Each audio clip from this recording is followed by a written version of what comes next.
제가 이렇게 앉아 계신 분들 중에서 김진규 목사님하고 닮은 분이 혹시 있나 열심히 살펴봤는데 잘 못 찾겠네요. 우리 김진규 목사님하고 저는 관계한 지가 한 4, 5년 됐는데 청량교회 수석 부목사님으로 김진규 목사님이 섬기실 때 제가 고등부 전임 사역자로 와서 관계를 시작한 지가 벌써 수십 년이 됐습니다. 그런데 우리 김 목사님 늘 하실 때마다 누구나 다 그렇겠지만 모교회에 대한 애착이 얼마나 큰지 교회에 대한 그런 마음이 항상 컸어요. 그래서 저한테 이런저런 얘기를 많이 나누셨는데 불러주셔서 감사합니다. 조금 하울링이 나는데 소리 줄여주셔도 괜찮겠습니다. 제가 목소리가 원래 좀 큰 사람이어가지고 좀 하울링이 납니다. 자, 오늘 내가 보내리니라고 하는 말씀 가지고 한번 나누기를 원하는데요. 오늘 본문은 오순절 성령이 임하기 전에 50일 전에 일어난 일입니다. 이야기의 내용인즉 뭐냐면 오늘 밤에 내가 체포된다. 나는 떠나니 그 대신 성령을 보내겠다. 오늘이 예수님과 제자들은 마지막 밤이라고 하는 것을 전혀 몰랐습니다. 우리가 복음서를 보게 되어지면 예수님의 제자들의 특징이 있습니다. 우리 속담에 소기의 경릿기, 그 상태를 굉장히 오랫동안 지속을 하는데요. 그래서 주님은 오늘 준비를 시키는 것입니다. 오늘 본문에서. 그럼 그 준비가 뭘까요? 예수께서 시작하신 일을 제자들이 이어가도록 하는 것이었습니다. 그러니까 오늘부터 정확히 50일 후에 제자들은 예수님이 하신 말을 자기들이 하고 있고 예수님이 했던 행동을 자기들이 하는 겁니다. 주 안에서 함께 부름을 받은 사랑하는 성도들이요, 선교란 무엇일까? 우리가 여러 가지로 말할 수 있겠습니다만 선교는 예수께서 하신 일을 제자들이 하고 제자들이 했던 일을 우리가 받아서 하는 겁니다. 그래서 예수의 말에는 그럼 무슨 말이 있느냐? 아무 말이나 해도 그게 선교인가? 예수 그리스도의 말에는 여러분 뭐가 있죠? 그분의 말의 핵심은 뭐죠? 하나님이 누구신가? 하나님의 나라는 어떤 나라인가? 즉 예수의 말에는 하나님으로 가득 찼습니다. 여러분 예수님의 말씀을 복음서를 보세요. 예수 그리스도의 말에는 개인적인 얘기가 없습니다. 내 얘기가 없습니다. 무슨 얘기죠? 사람 이야기가 없다는 얘기입니다. 진리만 생명만 하나님만 오롯이 가득 담겨 있죠. 그러면 예수님이 하신 그 사역 행위에는 뭐가 있느냐? 주님 이렇게 말씀해요. 예수의 삶은 내가 한 말이 참이요 진리요 생명이라고 하는 것을 증거하는 말입니다. 그러니까 선교란 뭐냐? 무조건 나간다고 다 선교가 아니고 무조건 전도한다고 다 전도가 아니라 우리의 말에 하나님을 담고 있는가? 그리고 내 삶은 내가 한 말이 참인가, 진리인가, 생명인가를 서로 증거하는 관계 속에 있습니다. 무슨 말이죠? 말과 삶이 함께 가는 겁니다. 그래서 우리는 매일의 나의 일상에서 내가 선교적인 삶을 살고 있는 걸 어떻게 확인할 수 있죠? 나의 말에 하나님을 담고 있고 나의 행위는, 나의 삶은 그 말이 진리라고 하는 것을 내 삶이 증거하고 있는가? 그걸 보면 나는 내 삶에서 선교적인 삶을 내가 살고 있는 거예요. 내가 보내심을 받지 않았을지라도. 자, 우리는 이 지점에서 중요한 선교의 핵심적인 가치를 보게 됩니다. 그게 뭐냐? 내가 한 말이, 삶이 내 말을 증언하는 삶. 자, 우리는 이걸 어떻게 표현하냐면 메시지 성경을 번역한 유진 피터슨 목사님은 이것을 이렇게 표현합니다. 그의 삶이 그의 존재를 증거한다. 즉 존재의 일치라고 하는 거예요. 요한복음 14장 11절에 보면 주님이 아주 멋있는 말씀을 하는데 아버지께서 내 안에 계심을 믿으라. 그렇지 못하겠거든 행하는 그 일로 말미암아 나를 믿으라. 이 얘기합니다. 무슨 말입니까? 내가 하는 말이 무슨 말인지 못 알아듣겠어? 내가 너희에게 전하는 하나님에 대해서 소개를 하는데 내가 하는 말이 도대체 무슨 말인지 못 알아듣겠거든 내가 살아가는 삶을 보거라. 이 말입니다. 여러분 이게 무슨 말이죠? 나라는 존재로부터 무엇이 일어나는지, 내 삶이 무엇을 변화시키는지, 내 삶이 무엇을 창조하는지, 내 삶이 무엇을 가져오는지를 보라는 거예요. 여러분 이것은 어마어마한 말이에요. 보통 사람이 할 수 없는 말이에요. 왜요? 여러분 우리 중에 누가 내가 하는 말을 못 알아듣겠거든 우리 집에 와서 내가 어떻게 살아가는가를 봐. 내가 어떻게 남편을 대하고 어떻게 아내를 대하고 우리의 자녀들을 대하고 어떻게 일을 하고 어떻게 돈을 벌고 어떻게 세상을 살아가는가 봐. 내가 살아가는 내 삶이 내 인생이 무엇을 만드는가 봐라. 그러면 내가 너에게 한 말이 참이요 진리인 것을 알겠다. 여러분 감히 그런 말을 어떤 사람이 할 수 있습니까? 그러니까 보통 사람이 할 수 없는 거죠. 오직 예수 그리스도만이 나의 말과 행위를 통해서 하나님의 창조와 구원과 놀라운 은혜의 역사가 일어날 것을 얘기하는 거죠. 자, 우리가 복음 전도를 하는 일에 있어서 복음 전도를 가로막는 중요한 원인 중 장애물이 하나 있습니다. 여러분 뭘까요? 안 믿는 남편에게 전도하고 안 믿는 아내에게 전도하고 요즘 한국 교회가 자녀들이 예수 안 믿는 자녀들이 굉장히 많습니다. 오늘 우리 애기들 보니까 너무너무 이쁘잖아요. 말할 것이 없잖아요. 이 아이들이 우리의 소망이거든요, 사실. 우리의 소망입니다. 주의 교회의 소망인데 안 믿는 우리의 가족들에게 우리가 이렇게 말할 수 있을까요? 내가 살아가는 걸 봐. 어떻게 사는가. 여러분 그건 보통 사람이 할 수 없는 말이죠. 복음 전도를 가로막는 한국 교회에서 가장 큰 원인은 말 따로 살아가는 것 따로. 가장 큰 원인입니다. 설교를 잘해요, 목사가. 말도 잘해요. 토시 하나 안 틀려요. 근데 삶은 예수 그리스도가 진리라고 하는 걸 증거하는 삶이 전혀 아니에요. 그 무엇이냐 그 삶이 자기의 인생을 도모하고 이 세상에서 잘되고 높아지는 것 외에는 관심이 없는 삶이에요. 그러면 그 사람이 아무리 설교를 잘하고 아무리 복음을 잘 증거해도 그 사람을 통해 여러분 선교라고 하는 복음 전도 열매가 맺힐까요? 그 사람을 통해 생명이 일어날까요? 영혼의 참다운 변화와 새로움이 일어날까요? 안 일어납니다.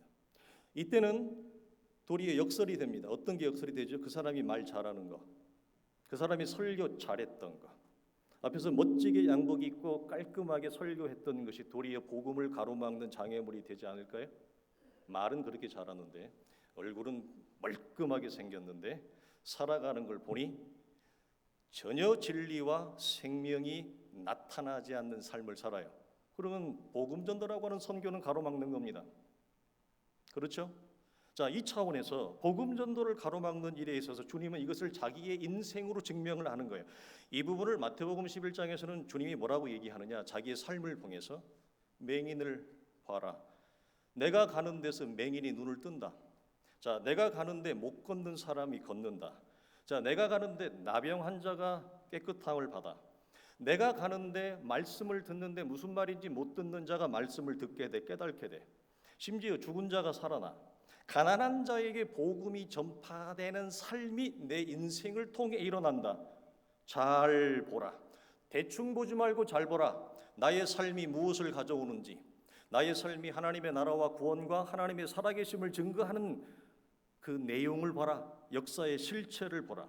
이것은 깊은 영적 침체에 빠져 있는 세례 요한을 다시 회복시키고 치유하는 생명의 말씀이었어요.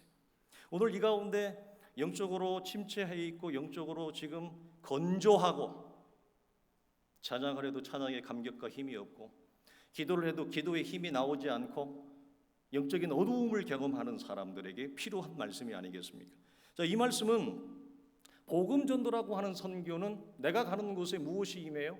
이 세상은 하나님을 떠난 세상이에요. 그래서 이 세상은 근본적으로 어두워요. 이 세상이 밝다고 생각하면 안 돼요. 우리의 착각 중에 하나가 뭐냐면 이 세상이 밝다고 생각해요. 과학 문명이 발달하고 AI가 나오고 모든 전자제품이 너무 살기 편하니까 우리가 갖는 오해는 뭐냐면 이 세상이 굉장히 살기에 편리한 밝은 세상이 됐다고 눈이 멀어요. 여러분 과연 그렇습니까? 세상은 근본적으로 하나님을 떠난 세상은 어둡습니다. 그러면 복음이라고 하는 중심이 전파되어질 때 복음을 가지고 있는 예수께서 갈 때 흑암이 생명으로 빛으로 드러났다면 우리가 복음을 전하는 교회의 중심과 현장, 예수 안 믿는 우리의 가정은 여러분 어두워요.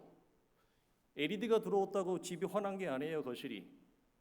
예수가 없는 우리의 가정은, 진리가 없는 우리의 가정은 빛이 비추어도 어둡습니다. 그러면 내가 복음을 가지고 있고 진리를 가지고 있고 하나님의 생명을 가지고 있으면 예수 믿지 아니하는 어두운 우리 가정에 나를 통해서 빛이 임하는가를 보라요. 그게 뭐예요? 선교예요. 그게 복음 전도예요. 그것이 내 삶을 통해서 내가 나와 성령이 함께하는, 진리가 함께하는 것을 증거하는 삶이죠. 그래서 복음 전도라고 하는 선교는 이거예요. 항상 내가 가면 흑암이 물러가는 거, 빛이 임하는 거. 내가 가면 가난한 자가 살아. 여기서 가난한 자는 단순히 돈이 없다는 것이 아니라 하나님에 대해서 죽은 자를 얘기해요. 그래서 말씀을 들어도 무슨 말인가를 깨달지 못하는 자가 진리가 전달된 진리를 깨닫기 시작하는, 말씀을 알아듣기 시작하는 거예요. 기도가 안 되는 자가 기도를 하고 찬양이 안 되는 자가 찬양을 하기 시작하는 거예요. 그게 복음을 가진 사람이에요. 그게 하나님의 사람들이에요. 그게 진리를 가진 사람들입니다. 자, 이 땅에서 과연 이런 말을 할 수 있는 자가 얼마나 될까? 이 차원의 주님이 뭐라고 말씀했냐면 내가 곧 길이요 진리요 생명이 나로 말미암지 않고는 아버지께로 갈 자가 있다고요 없다고요? 없다. 내가 오직 길이다. 내가 오직 생명이다. 이 말씀을 하신 겁니다. 자, 놀라운 것은 사망에서 생명으로 흑암을 빛으로 창조하는 이 놀라운 영광스러운 일을 누구에게 맡겼어요? 제자들에게 맡긴 겁니다. 자, 제자들에게 맡긴 그 일을 이제는 우리가 하는 겁니다. 봉독교회 성도들이 하시는 겁니다. 그러니까 아무나 할 수 없는 일을 우리에게 맡기신 거니까 얼마나 여러분 복되고 영광스러운 일이에요. 자, 요한복음 14장 12절을 보면, 자, 나를 믿는 자는 내가 하는 일을 그도 할 것이요 또한 그보다 큰 일도 하리니 이는 내가 아버지께로 감이라. 자, 여기서 내가 하는 일을 그도 할 수 있다라고 하는 일차적인 대상은 누구예요? 예수님 앞에 있는 당신의 직접적인 제자들입니다. 그러나 이 말씀은, 이 일은 제자들로 끝나지 않고 추가적인 단서를 줍니다. 그게 뭐죠? 나를 믿는 자라는 단서를 줍니다. 즉 예수 그리스도를 믿는 우리 봉독교회 성도들도 이 일을 하게 될 것이다, 하게 된다. 이 일로 부름을 받았고 이 일의 위임을 너희에게 내가 한다, 이겁니다. 그러니까 복음 전도라고 하는 선교는 예수 그리스도의 일이 제자의 일이 되었고 제자들이 했던 그 일이 우리 모두의 일이 된 것, 이것이 선교이고 전도예요. 그러나 이것을 우리는 영광스럽고 복된 일이라고 생각하지 않습니다. 어떤 분들은 이걸 부담스럽게 생각합니다. 어떤 분은 이것들을 거리에 두고 있습니다. 마음에 담아두지 않습니다. 그 이유는 무엇 때문에 그럴까요? 내 안에 내 삶이 복음을 증거하는 삶에게는 턱없이 연약하다고 하는 것 스스로 직감하기 때문에 그렇습니다. 자, 다시 본문으로 돌아오면 내가 성령을 보내리니 너희는 성령과 함께 이 일을 할 것이라고 말합니다. 자, 하지만 정작 이런 엄청난 영광스러운 준비를 하고 계시는 예수 그리스도의 일하심을 제자들은 전혀 감각하지 못하고 있습니다. 마이동풍하고 있습니다. 무슨 말인지를 모르고 있어요. 그래서 17절을 보면 이렇게 말합니다. 제자 중에서 서로 말하되 우리에게 말씀하신 바 조금 있으면 나를 보지 못하겠고 또 조금 있으면 나를 보리라 하시며 또 내가 아버지께로 가미라 하신 것이 무슨 말씀이냐? 자기들끼리 뭐라고, 이 말씀이 무슨 말이냐? 무엇을 말씀하시는지 우리는 알지 못하겠노라. 그들의 눈과 귀가 닫혀 있습니다. 사랑하는 우리 성도님들에게 물어보겠습니다. 오후 예배까지 와서 말씀을 듣고 있고 오랜 신앙의 여정과 믿음의 걸음을 걸어온 우리 모든 사랑하는 우리 장로님, 권사님, 집사님들은 오늘 여기 젊은 목사가 하는 얘기를 다 알아듣고 계시죠? 무슨 말인지 기억만 얘기해도 뒤에까지 알고 계시죠? 그럴 줄로 믿습니다. 예, 감사합니다. 제자들은 안타깝게도 이 말씀의 의미를 언제나 알까요? 50일 후에, 오순절 후에는 알게 됩니다. 여기서 안다는 것은 그들의 몸으로 안다는 겁니다. 눈과 귀가 드디어 열리게 되어져요. 그러나 오늘 이 말씀부터 50일 사이, 오순절 사이의 제자들이 말씀을 머리가 아니라, 지식이 아니라, 정보가 아니라 내 삶으로 열어지기까지 그 50일 사이에 제자들이 겪은 일이 있어요. 우리가 너무너무 잘 아는 거예요. 그게 뭐죠? 베드로, 마태복음 16장 16절 이하에 주는 그리스도시요 살아계신 하나님의 아들입니다. 이 멋진 고백하고 난 다음에 주님으로부터 사단아 너는 내 뒤로 물러가라. 너는 하나님의 일을 생각하지 아니하고 도리어 사람의 일만 머릿속에 가득 찼구나. 내 뒤로 물러나. 이런 소리를 들었습니다. 여러분, 제자들이 겪은 것은 사랑하는 주님을 배신하고 배반하는 것이었습니다. 무시하는 정도가 아니었습니다. 저주했죠. 엄청난 영적인 실패와 좌절을 경험합니다. 낭만과 낙담과 무기력과 무력함을 경험하죠. 지금까지 내가 이 꼴을 보려고 겨우 이거 보려고 내가 집도 버리고 그물도 버리고 처자식 버리고 예수 그리스도를 따랐단 말인가? 엄청나게 허무한 거죠. 이스라엘을 통일하고 왕이 돼야 되는데, 제왕이 돼야 되는데 십자가에 달려 죽어버리는 겁니다. 예수가. 무슨 이런 예수가 있습니까? 우리가 당신이 십자가에 달려 죽으려고 하는 것 보려고 내가 모든 걸 버리고 따른 것이 아니라는 거예요. 그런데 주님은 그냥 죽어버려요. 자, 이 사실 앞에 제자들은 말할 수 없이 허망한 거예요. 허무한 거예요. 우리가 믿음의 여정을 걸어가면서 모든 사람이 반드시 겪는 것이 있어요. 이 땅에서. 솔로몬이 전도서에서 얘기한 거, 헛되고 헛되니 헛되고 모든 것이 헛되다. 내가 겨우 이거 보려고 지금 이 나이 될 때까지 내가 예수를 따랐던가?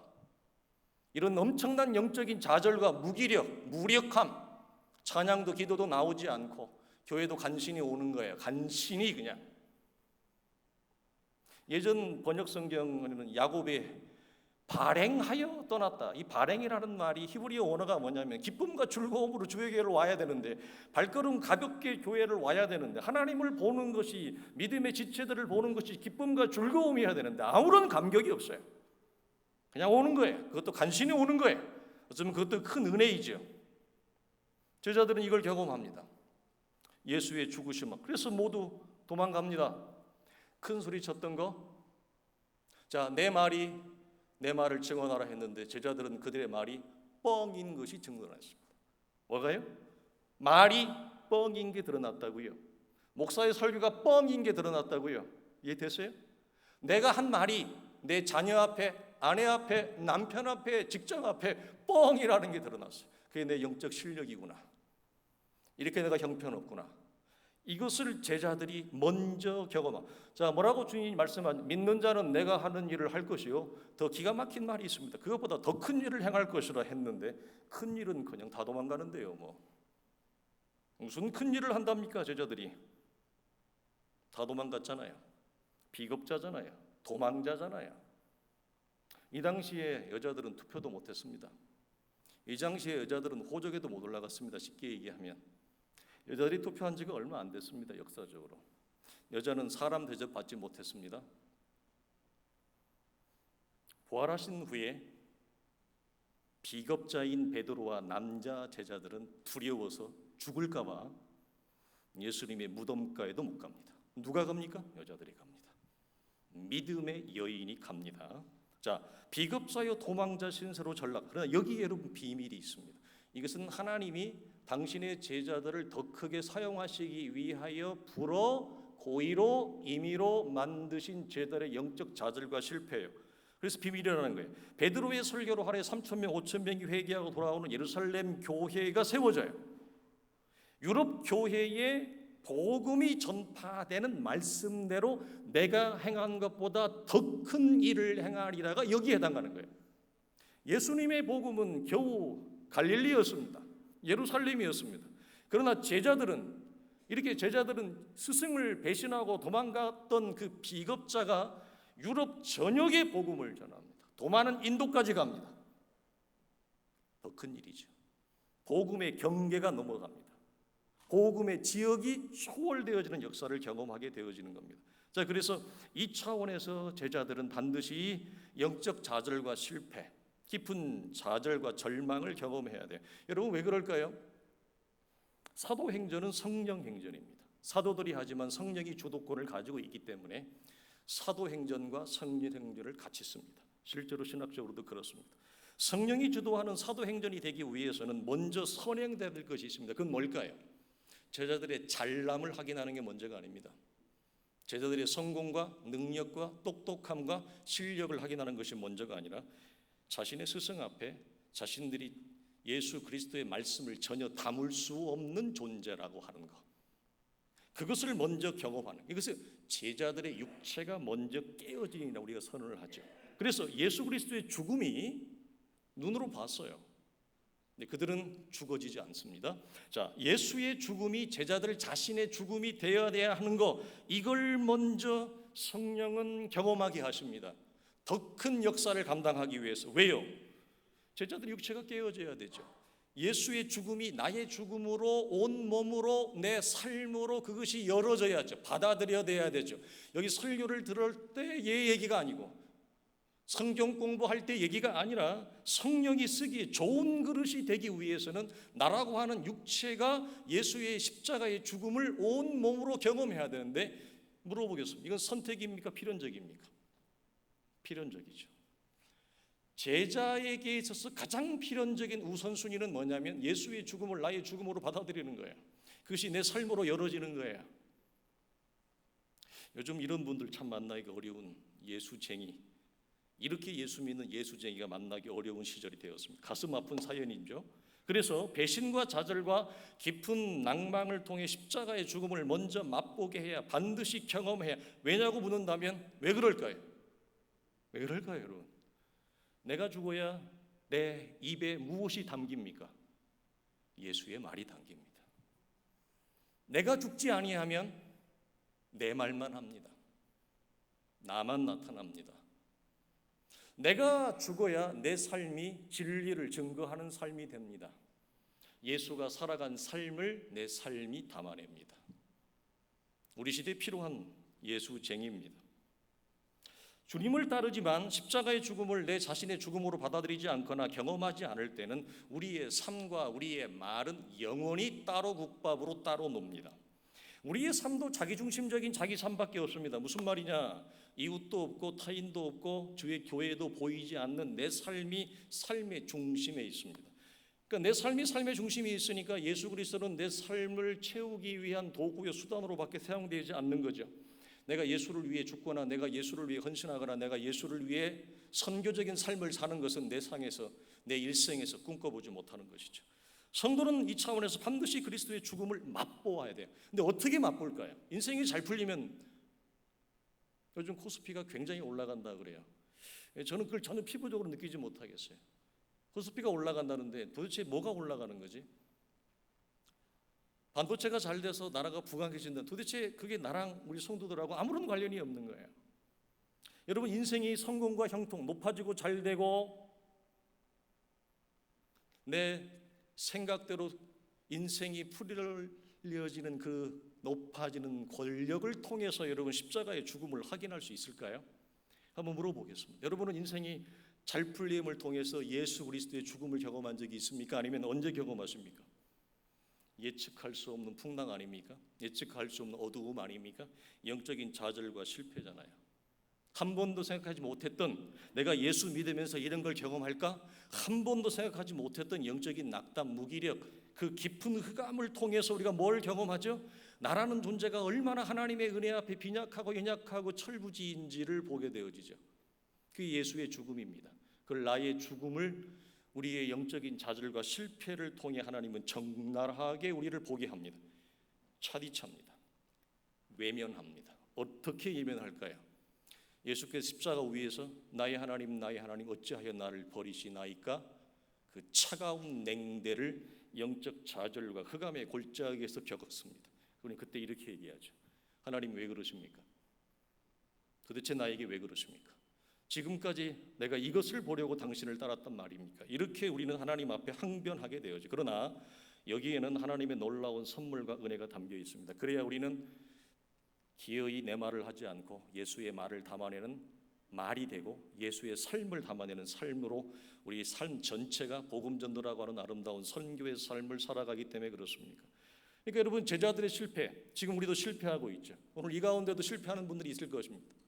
그 실패와 넘어짐은 주님이 말씀하신 대로 나를 믿는 자는 내가 행한 것보다 더 큰 일을 행할 것이라고 하는 더 큰 일을 준비하기 위한 십자가의 죽음을 주님이 맛보게 하는 거예요. 자, 요한복음 16장 13절 이하에 보면 주님이 이렇게 말씀합니다. 진리의 성령이 오시면 그가 너희를 모든 진리 가운데로 인도하시리니 그가 스스로 말하지 않고 오직 들은 것을 말하며 장래 일을 너희에게 알리시리라. 그가 내 영광을 나타내리니 내 것을 가지고 너희에게 알리시리라 하였노라. 아멘. 이 말씀은 여러분 복음 전도 현장에서 굉장히 중요해요. 왜 그렇죠? 성령이 우리를 어떻게 역사하시는가, 성령이 우리의 삶에서 어떻게 일하는가, 하나님의 교회에서 어떻게 일하는가를 보이는 실제적인 메시지고 가이드예요. 성령은 어떻게 역사하는가? 우리의 말에서 내 말을 빼도록 역사해요. 내 말만 하는 인생을 예수 그리스도의 진리를 담아내도록 역사해요. 내 삶이 전부고 내 삶 외에는 보이지 않는 삶이 하나님의 나라를 보고 담아내는 삶이 되도록 역사해요. 그게 성령이 역사해요. 그러면 성령은 언제 역사하는가? 우리의 말에, 사람의 말이 아니라 당신이 선포했던 당신의 말, 예수 그리스도의 말을 할 때 성령은 역사해요. 성령은 언제 역사하는가? 우리의 삶이, 내가 이렇게 잘 나가, 나 이렇게 인생이 풀렸어, 나 괜찮지? 나 어디든지 내놓을 수 있어, 나도 내놓을 수 있고 우리 남편도 내놓을 수 있고 우리 자식도 내놓을 수 있어. 이때 역사하는 것이 아니라 우리의 삶이 예수 그리스도의 진리가 증거하는 그 삶으로 나타날 때 성령은 역사한다는 말씀, 이 말씀. 그럼 그 근거는 뭐냐? 그는 스스로 말하지 않고 내 것을 가지고 너희에게 알리시리라고 하는 말씀을 하셨기 때문에 그래요. 자, 여러분, 우리 시대에 해당하는 우리 개인의 삶이나 우리의 모든 전방위적인 삶의 설교나 교회 사역 위에 어둠이 물러가고 빛이 임하는 역사, 사망이 물러가고 생명을 창조하는 역사가 희귀한 시대가 됐습니다. 목사가 굉장히 많습니다. 아직도 넘쳐납니다. 저희도 지금 부교육자를 찾고 있는데 말씀이 희귀한 시대가 됐습니다. 말씀이 희귀하다는 건 뭐냐? 유튜브만 들어도 설교가 나오고 CBS, CTS가 다 나와요. 말씀은 홍수인데 어둠이 물러가고 빛이 임하고 사망이 생명으로 변화되는 역사가 들리는 말씀이 희귀한 시대가 되었어요. 들어도 성도들은 무슨 말인지 모릅니다. 우리 시대의 설교는 사람 이야기, 세상 사는 이야기, 세상에서 잘 되는 이야기, 내 이야기로 가득 찬 설교가 판을 칩니다. 거기에 목사가 좀 말 좀 잘하고 매끈하게 생겼으면 홀딱 넘어갑니다. 사람의 흥미와 재미를 주는 말로는 결코 사람을 변화시키거나 영혼을 변화시키거나 교회에 참다운 영적인 부흥과 성장을 가져오지 못합니다. 역사에 그런 적은 단 한 번도 없습니다. 왜 그럴까요? 예수 그리스도의 말이 아니기 때문에. 사람의 말이 중심을 이루니까 성령은 역사하지 않습니다. 사람의 흥미와 재미를 유발하는 설교에는 성령은 전혀 역사하지 않습니다. 갈라디아서 1장을 보면 이 차원에서 사도가 우리에게 주는 권면의 말씀이 있습니다. 형제들아, 내가 너희에게 알게 하노니 내가 전한 복음은 사람의 뜻을 따라 된 것이 아니다. 무슨 말이에요? 사람의 뜻을 따라 전달된 복음이 아니래요. 사람 얘기하지 마, 네 이야기하지 마, 예수 그리스도의 말을 해, 이 말이잖아요. 그래서 이렇게 얘기해요. 내가 사람에게서 받은 것도 아니야, 배운 것도 아니야. 그러면 사도 바울이라고 하는 위대한 사도의 말은 누구한테 배웠어요? 그렇게 얘기해요. 오직 예수 그리스도의 계시로 말미암았다. 아멘 아닙니까? 아멘이죠, 여러분. 우리 시대에 필요한 겁니다. 로마서 15장을 보면 이렇게 얘기해요. 더 구체적으로 얘기합니다. 그러므로 내가 그리스도 예수 안에서 하나님의 일에 대하여 내가 자랑한다. 바울이 그 일이 자랑할 게 네가 뭐냐 도대체? 너라는 인생이 뭘 자랑한단 말이냐 할 때, 나를 통하여 역사하신 것 외에는 내가 감히 말하지 아니하겠는데 그 일은 뭐냐? 말과 행위. 이 말은 뭐예요? 예수의 말이죠. 그 행위는 뭐예요? 예수의 말이 진리였다라고 하는 것을 증거한 말이죠. 그래서 그 행위, 즉 뭐냐? 표적과 기사의 능력으로, 성령의 능력으로 이루어졌다. 그리하여 내가 예루살렘으로부터 두루 행하여 일루리군까지 그리스도의 복음이 어떻게 됐다? 편만하게 전하였노라. 할렐루야. 우리의 말에 예수의 말을 담으니 성령이 역사하는 거예요. 사람의 말을 할 때 성령은 역사하지 않아요. 우리의 행위가 그리스도가 진리라고 하는 삶을 증언할 때 성령은 우리의 사역에 역사해요. 그리고 여러분의 가정이 변해요. 제가 여기 봉독교회 오니까 추억이 떠오릅니다. 제가 38살에 한 번도 내려오지 못한 경상북도 군위, 그 군자, 군대군 위로할 위자를 쓰는 군이라고 하는 데가 있는지도 몰랐습니다. 구미는 알아도 군위는 몰랐습니다. 이런저런 사연 끝에 하나님의 은혜가 있고 인도하심이 있어서 젊은 목사가 내려오지 말아야 될 곳을 인간적으로 표현하자면 그렇다는 말입니다. 하나님이 그 교회를 부임하게 했습니다. 38에. 지금 그 교회가 역사가 90년이 넘었습니다. 제가 우리 봉독교회에 오니까 굉장히 마음이 따뜻해집니다. 왜냐하면 제가 그 교회 갔을 때 성도들이 다 이랬거든요. 젊은 사람이 별로 없었습니다. 저는 중고등부 청년대학부를 오래 했습니다. 아이들이 변화되는 걸 많이 봤습니다. 아이들이 새로워지는 걸 많이 봤습니다. 별 경험을 다 했습니다. 그 아이들이 변화돼서 전도해서, 여러분 중고등부 애들이 전도해서 변화돼가지고 친구를 데려오는 게 요즘 시기한 시대 아닙니까?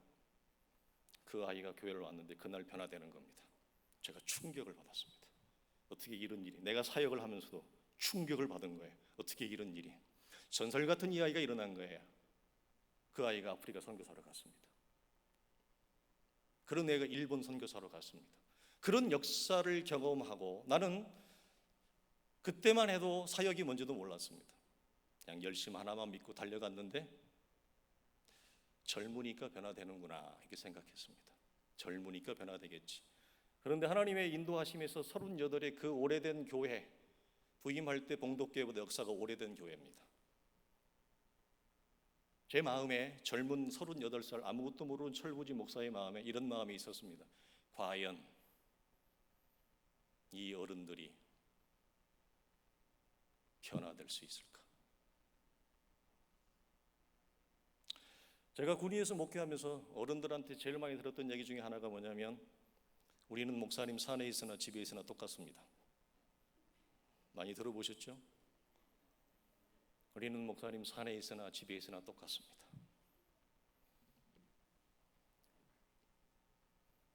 저의 전문은 장례 전문 목사가 되었습니다. 지금도 상여를 메고 갑니다. 산을 올라갑니다. 겨울이면 겨울산, 여름이면 여름산, 별거를 다 경험했습니다. 그런데 놀라운 일이 일어나기 시작하는 겁니다. 죄송한 표현입니다. 어르신들 용서하고 들으십시오. 그냥 문학적인 표현입니다. 마른 장작과 같은 80이 넘은 어른들이 변화되기 시작하는 거예요. 충격이었어요. 중고등부는 젊으니까 그렇다 쳤어요.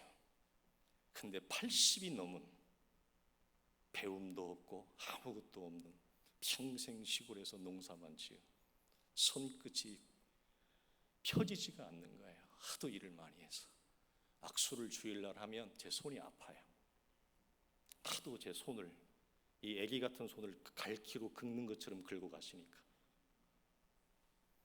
허리는 쉴 대로 휘고, 과연 여기에 무슨 소망이 있겠는가? 그런데 그 어른들이 변화됩니다. 제가 한 겁니까? 성령이 한 겁니까? 성령이 하신 거죠.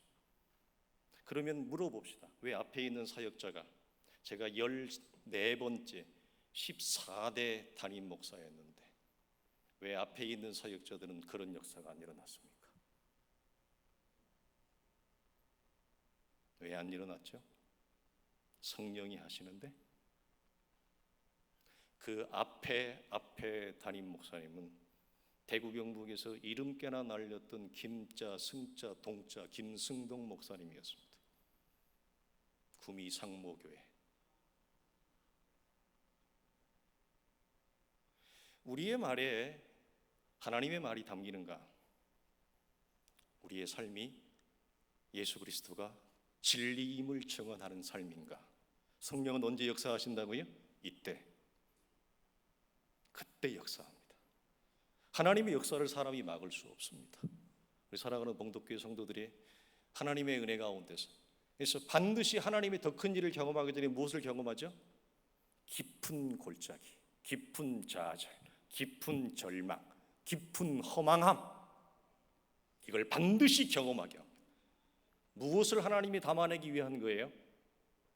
더 큰 일을 하나님이 도구하시는 줄로 믿습니다. 그 은혜를 온 성도들이 누릴 수 있기를 주님의 이름으로 축원합니다. 기도하겠습니다. 하나님 아버지 감사합니다. 오늘도